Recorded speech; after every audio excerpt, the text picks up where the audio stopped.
por çfarë pasojash mund të ketë ndërkaqe dhe për shkallëzimi i sulmeve izraelite në Liban, zoti Daudi? Përshkallëzimi mund të jetë që përderisa ushtarët izraelit vetëm bombardojnë dhe gjatë çdo tentimi në këta një vit për të hyrë në territor të Libanit Jugor dështojnë. Përshkallëzimi mund të jetë që edhe një ditë ushtarët e Hezbollahut mund vendosin që të hynë në territor të Izraelit.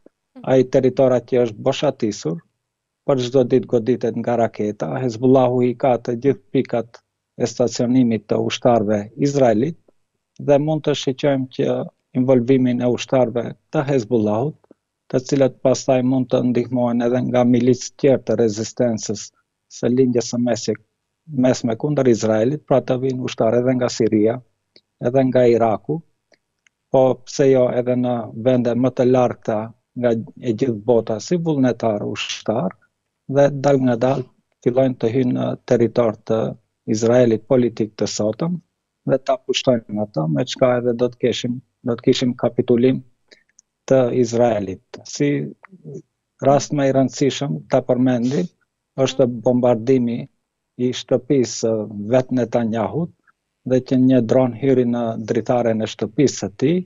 Kjo tregon se simbolikisht që askush në Izrael nuk është i mbrojtur, i gjithë miti se Izraeli mund të mbrohet nga një sistem që godet çdo raket apo çdo dron, nuk e beson askush, dhe kishim edhe një incizim ku e shiqeshim kryeministrin e Izraelit gjatë raketimit prej Iranit, duke vrapuar që të shkone në bunker, dhe si duket Netanyahu këtë kohë të fundit ka humbur shumë kilogram, duke vrapuar prej raketave të Hezbollahut dhe të Iranit që të hikë në bunker, dhe që kuptohet në një panik të vërtet dhe kuptohet që unë personalisht gëzohem për situatën e tij të vështirë.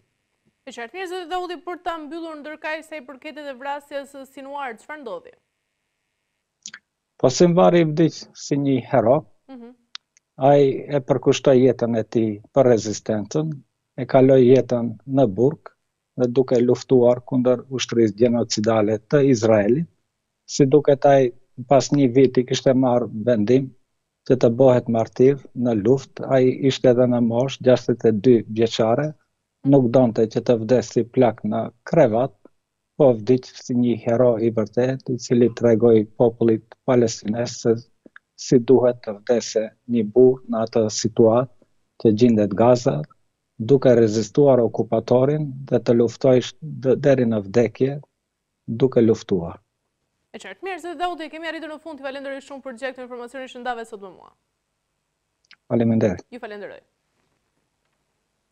Ju falenderoj dhe ju të nderuar televizionistët për vëmendjen, bashkëmi sërish të aktualitetin e radhës.